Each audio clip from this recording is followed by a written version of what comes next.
Can the Cowboys rebound from last week's loss? I'll have more on that and a look at Troy Aikman's unusual medical treatment coming up on Game Day. It's week 6, and the no longer undefeated Cowboys take on Reggie and the Pack. Banged up, Troy Aikman still strives for perfection. I've been criticized by some because that is my quest, and realizing that it won't ever be attained. Well, wherever Sterling Sharp is these days, he can tell you that for his old team, the Green Bay Packers, playing at Dallas has become an old habit that they would like to end. In the regular season and in the playoffs, both in '94 and in '93, 4 times total, Pack ventured into Big D and were defeated. Until last week, Dallas looked unbeatable, but Washington knocked them off while Troy Aikman pulled a calf muscle in the early going. The Packers figured here was their opening, until it became apparent Friday that Aikman just won't sit. Wade Wilson will be ready, but Aikman obviously has some very good calves. A perfect segue to our Leslie Visser, who is on the scene at Texas Stadium. Good morning, Leslie. Thanks, Chris, and howdy from Big D. Well, the fall of Troy was greatly exaggerated, although with his limited mobility, the Cowboys certainly don't want him scrambling or wandering out of the pocket. While Troy worked with the Cowboy trainers all week, he also sought other medical advice. I saw another doctor throughout the week, a chiropractor, as a matter of fact, who uses rather unconventional techniques, and he came to the conclusion that it was the low back and ankle, that those muscles weren't firing quite like they should be, and therefore the calf was actually being overloaded, and that's why it was pulled. That technique was to run electrical currents through Troy's body to identify which muscles weren't firing. Well, today, Troy will face the NFL's #1 defense and all-time sack leader in Reggie White. I personally want Troy to play because if you go be the best, you got to beat the best. And by going out there and winning, then there won't be no excuses. Well, we didn't have Troy, Wade Wilson play. On defense, for the second straight week because of chronic back pain, Charles Haley will not start. He was insulted last week when Barry Switzer started Shante Carver, then criticized Haley when he did play for his run defense. Haley told me this week he's still upset, although he's likely to play in passing situations. Chris, these Cowboys are banged up between Haley and Aikman. Emmitt Smith aggravated his left shoulder in practice on Thursday, and Eric Williams is still struggling with his own calf injury. All right, Leslie, thank you. We'll be back to you at Texas Stadium a little bit later. Joe, 2 to 3 weeks became 2 to 3 days for Aikman. He knows when he's ready, but do you think he's 100% effective today? No, I'm not sure whether he's going to be 100% effective. I know he's not 100% health-wise because the calf is a problem. Something for you to look at early in this Dallas-Green Bay game today. Troy Aikman will drop back conventionally, turning his shoulders quite often. That shouldn't be a problem for him because he doesn't put weight directly on the calf muscle. But when he drops straight back like he likes to do, throwing left, you're going to see down here on the calf muscle, right in this area, when a quarterback drop backs, he puts a lot of pressure back here, and as he comes forward, he leans.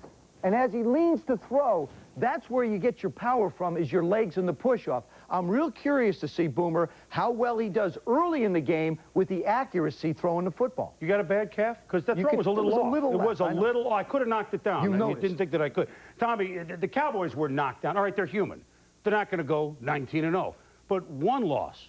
Does it mean this is a team that could lose 3 or 4 games? Are there problems there? Well, I think certainly last week teams saw a way to exploit the Cowboy defense. Their front 4 has 3 guys who are under 280 pounds, so they're rather light. If you have a large offensive line, a la the Washington Redskins, well over 315 pounds, you can drive, block them, and push them off the ball. Sterling, unfortunately, the Green Bay Packers don't have that type of offensive line. But the Green Bay Packers have been down there before. Most of those guys are still there. What Mike Holmgren has to do is stick with the running game like Norv Turner did last week. He's going to get hit in the mouth for some 2nd and 12s or 2nd and 13s. He's got to let Edgar Bennett and that offensive line get the tough 3 to 4 yards, Mort, and let that defense take over. Well, Sterling, you know why this is. The Packers are preparing for this game, have prepared for this game like a Super Bowl. Going back to last offseason, they've had a bye week. The players had a players-only meeting earlier in this week to focus on this game, and the coaches all week put the team in pads and were in players' faces saying, hey, be more physical. We have to win this game. Well, physical is the game. You're right. As soon as this schedule came out, Morton, it said,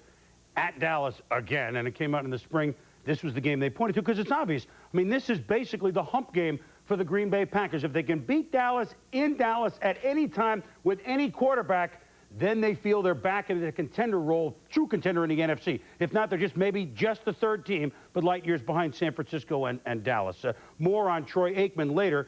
We've done it twice since I've been here. And if you're holding the brass ring at the end of the season, then in my account anyway, it's perfect season. The perfect pass, is there such a thing? Have you thrown it yet? Yeah, I think that I have. You remember which one it was? Was there just one? Is that what you're asking me? How many times?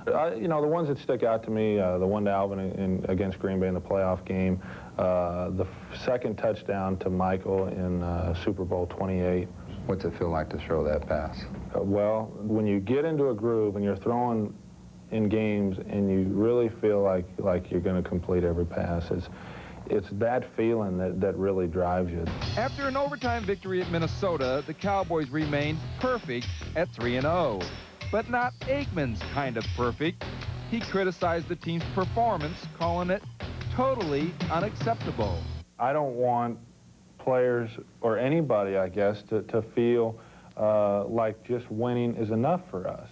And even after having said that, I know that invariably there will be another game this year where we don't play well or we don't do the little things, and that happens. That happens every year. But we just can't say that it's acceptable because we won. What do you think bugs them most? Sloppiness, probably, whether it be football field or outside. Your locker's also like usually the neatest locker. I'm not to the point where I'm obsessed with it, but I am a neat guy. I like things in their place. You sound a lot like Jimmy Johnson. Yeah, why did I have a feeling this was coming? Yeah, but he separates his shirts in colors, and you know, in his closet is from what I'm told. I haven't seen his closet, I might have, but that's what I've been told. Yet Aikman has made no secret that his personality, football-wise, is a better match with Johnson and more at odds with Coach Barry Switzer. It has motivated him to be more confrontational with coaches and players when things get sloppy. If I'm not happy with the performance or the way something's being done, I can let that be known and have an impact on that. Once we leave the football field, I have no impact and no authority to do anything about anything. Is there going to be a perfect game? What is a perfect game? Well, there won't ever be a perfect game. That will never happen, but that doesn't mean that you don't strive for it.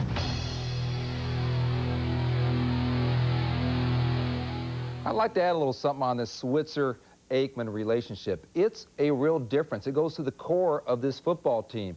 You know, Troy doesn't necessarily like the way Switzer plans for a game or what happens in the heat of a battle, as we saw last week against the Redskins. Hey, when it's close, and if this game's close today, keep an eye on Barry Switzer and Troy Aikman. Yeah, and let's talk a little bit about Wade Wilson. I think that the reason you're going to see Troy Aikman in this game is that Wade Wilson put up great numbers except for the one that counts, and that's putting the ball in the end zone. They were 0 for 3 last week in the red zone. Prior to that, they had been in the red zone 17 times. They had scored 13 touchdowns. And I think, Boom, that's the reason we're seeing Aikman press himself into the field today, because he wants that team to be successful from the 20-yard line in. Yeah, they're not used to getting field goals and not touchdowns inside the red zone. Speaking of touchdowns, tell you what, the Packers have lost those 4 games we detailed, but Tommy, to Dallas the last 2 years. But they've scored points. I mean, Thanksgiving, they lost to Jason Garrett, 42-31. Sterling scored 4 touchdowns. In the playoffs, remember now, Sterling had just been hurt. The Packers didn't know what they were doing, and 35-9. But now Sterling